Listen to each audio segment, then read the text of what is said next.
dear students, welcome back to my channel. In this video lecture, we are going to exercise one word substitution.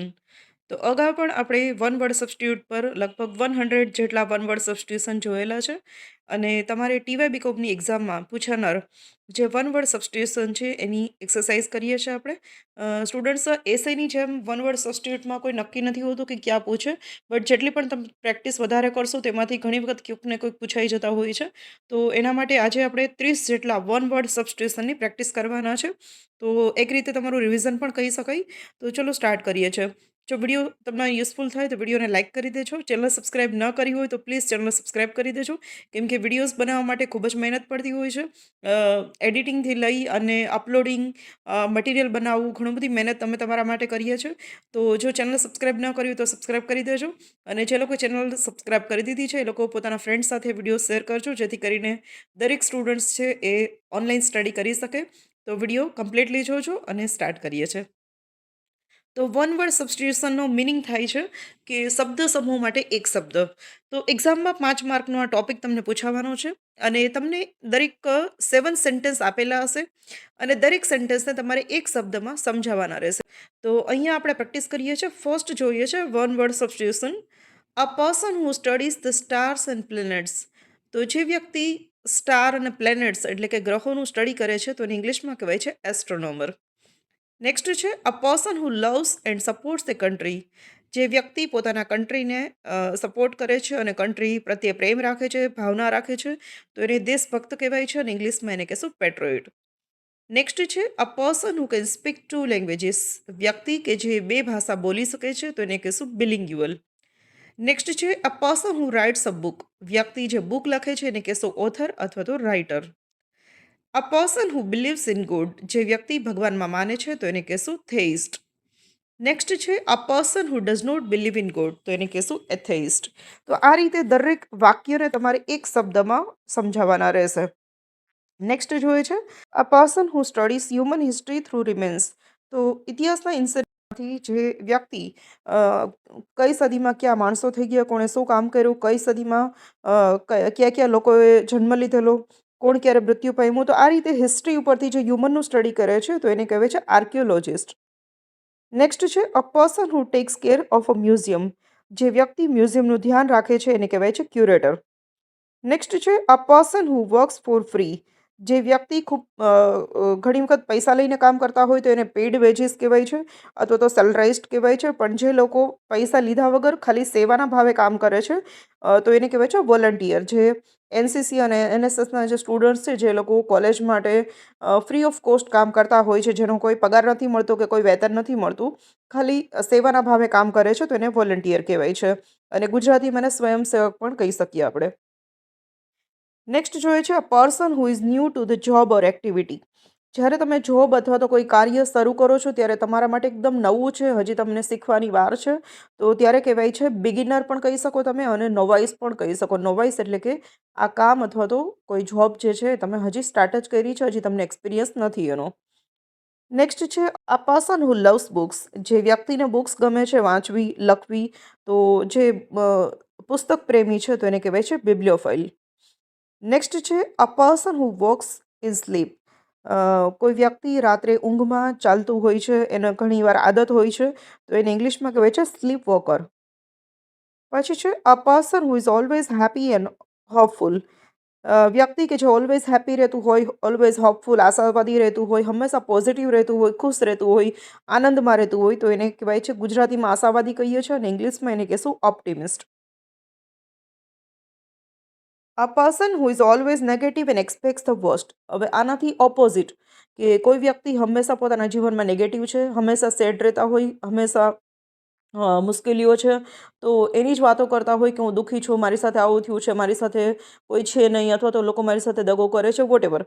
તો જે પોતાની લાઈફને negatively જોઈ છે તો એને કહેશું નિરાશાવાદી ગુજરાતીમાં, ઇંગ્લિશમાં કહેશું પેસિમિસ્ટ. નેક્સ્ટ છે a person who can do many things well. જ્યારે કોઈ વ્યક્તિ બધા જ કામો ખૂબ સારી રીતે કરી શકે તો એને કહેવાય છે વર્સટાઇલ, અને જીનિયસ પણ તમે કહી શકો છો. તો આ રીતે તમે જોઈ શકો છો કે અહીંયા દરેક વાક્યને મેં એક જ શબ્દમાં સમજાવ્યું છે. તો એક્ઝામમાં તમારે સેન્ટેન્સને સ્ટડી કરવાના છે અને પછી વિચારવાનું છે કે આને એક શબ્દમાં મારે કેવું હોય તો કઈ રીતે કહી શકું, અને પછી એ વર્ડ તમને જે માઇન્ડમાં આવે એનું તમારે ઇંગ્લિશ વર્ઝન મૂકવાનું છે. નેક્સ્ટ જોઈએ છે, a person who eats too much is cold. જે વ્યક્તિ ખૂબ જમે છે, ખૂબ ખાય છે, ખાવાનો શોખ છે, તો એને ગ્લટન પણ કહી શકીએ. એટલે ગ્લટનનો મિનિંગ થાય છે ખાઉધરું વ્યક્તિ, અને ફૂડી પણ કહી શકો. ફૂડી એટલે કે જે લોકો ખાવાના શોખીન છે. નેક્સ્ટ છે, a person who does not eat meat. જે વ્યક્તિ નોનવેજ નથી ખાતી, માંસ, મચ્છી નથી ખાતી, ઈંડા નથી ખાતી, તો એને કહેશું વેજીટેરિયન. અને કદાચ તમને પૂછે કે person who eats only eggs and vegetables, તો તમે એને કહી શકો એગેટેરિયન. અને જે મીટ ખાય છે તો કહી શકો નોન વેજીટેરિયન. તમારે સેન્ટેન્સને પ્રોપરલી સમજવાનું છે અને પછી એક વર્ડ ડિસાઇડ કરવાનો છે કે આ એક શબ્દ હું કઈ રીતે આને એક્સપ્લેન કરી શકું. તો આ તમારું રહેશે વન વર્ડ સબસ્ટિટ્યુટ્સ. નેક્સ્ટ જોઈએ છે, a person who talks too much. વ્યક્તિ કે જે ખૂબ વાતો કરે છે, જેને વાતો કરવાનો બહુ શોખ છે, વાતુડો છે, તો એને માટે બે વર્ડ છે, ટોકેટિવ અને બીજું છે ચેટરબોક્સ. નેક્સ્ટ છે, a person who prefers to be alone. વ્યક્તિ કે જે પોતાની જાતને એકલતામાં રાખે છે, એને એકલું રહેવું ગમે છે, ફ્રેન્ડ્સ નથી રાખવા ગમતા, અથવા તો ફેમિલી સાથે પણ થોડું એટેચમેન્ટ ઓછું રાખે છે, એને પોતાની જાત સાથે જ રહેવું ગમે છે, તો એને કહેવાય છે રેકલુસ. નેક્સ્ટ છે, a person travels from place two place. જે વ્યક્તિ એક જગ્યાએથી બીજી જગ્યાએ ટ્રાવેલિંગ કરવાનું વધારે પસંદ કરે છે અથવા તો ટ્રાવેલિંગ કરે છે, તો એને કહેશું નોમેડ. નેક્સ્ટ જોઈએ છે, a person who loves they on country and dislikes others. તો જે વ્યક્તિને પોતાની કન્ટ્રી ગમે છે પણ બીજાની કન્ટ્રી નથી ગમતી, તો એને કહેશું ચોવિનિસ્ટ. નેક્સ્ટ છે, a person who steels things. વ્યક્તિ કે જે ચોરી કરે છે, બીજાની વસ્તુઓ ઇલીગલી ઉઠાવી લે છે, તો એને કહેશું થીફ. નેક્સ્ટ છે, a person who designs building. વ્યક્તિ કે જે બિલ્ડિંગો બાંધે છે, બિલ્ડિંગો બનાવે છે, તો એને કહેશું architect. A person who takes care of the sick people. વ્યક્તિ કે જે બીમાર લોકોની સેવા કરે છે, તો તમે ડૉક્ટર પણ કહી શકો અને નર્સ પણ કહી શકો, બંને સાચું પડશે. નેક્સ્ટ છે, a person who makes and sells medicines. જે વ્યક્તિ દવા બનાવે છે અને દવા વેચે છે, તો એને કહેશું ફાર્માસિસ્ટ. નેક્સ્ટ છે, a person who repairs water pipes. જે નળ અને વોટરની પાઇપ જે છે બગડી ગઈ હોય તો સરખી કરે છે, તો એને કહેશું પ્લમ્બર. જે ઓલવેઝ આપણે યુઝ કરતા હોય છે કે નળ બેગડો હોય છે કાં તો પાઇપલાઇનમાં કંઈ પ્રોબ્લેમ હોય છે, તો આપણે પ્લમ્બરને બોલાવતા હોય છે. તો પ્લમ્બર છે જે નળ અને પાઇપ્સનું રિપેરનું કામ કરે છે. A person who flies an airplane. જે વ્યક્તિ એરપ્લેન ચલાવે છે, ડ્રાઈવ કરે છે, તો એને કહેશું pilot. A person who fights against the on government. જે વ્યક્તિ પોતાની સરકારની સામે જેનો વિરોધ કરે છે, તો એને કહેશું રેબેલ. ગુજરાતી મને બળવાખોર પણ કહી શકીએ અને ઇંગ્લિશમાં એને રેબેલ કહેશું. પછી છે, a person who saves money and spends very little. વ્યક્તિ પૈસા બચાવે છે અને બહુ ઓછા પૈસા વાપરે છે, તો એને કહેશું માઇઝર. નેક્સ્ટ છે, a person who is skilled at telling lies. જે વ્યક્તિ ખોટું બોલવામાં માહિર હોય છે, હોશિયાર હોય છે, તો એને કહેશું લાયર. લાયર એટલે કે જુઠ્ઠાણો વ્યક્તિ અથવા તો ખોટા વ્યક્તિ. તો અહીંયા આપણે 30 જેટલા વન વર્ડ સબસ્ટિટ્યુટ્સ કમ્પ્લીટ કર્યા છે. ઘણા બધા તમને આવડતા પણ હશે અને ઘણા બધા તમને નવા જે જાણવા મળ્યા હશે.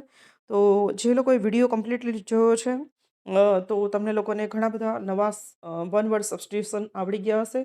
કદાચ એક્ઝામમાં તમને આમાંથી પૂછાય તો તમને ખ્યાલ આવી જશે કે સેન્ટેન્સ શું કહેવા માગે છે અને એને એક વર્ડમાં કઈ રીતે આપણે સમજાવી શકીએ. તો મળીએ છીએ નેક્સ્ટ વિડીયોની અંદર એક નવા ટોપિક સાથે. જે આપણો સિન્થેસિસનો ટોપિક બાકી છે, તો એ સિન્થેસિસના ટોપિકમાં સેન્ટેન્સને કઈ રીતે જોડવાના છે, તો એની પણ આપણે આજે એક્સરસાઇઝ કરવાના છે. તો આજે એ વિડીયો પણ હું તમને શેર કરીશ. So happy reading and thank you everyone for watching.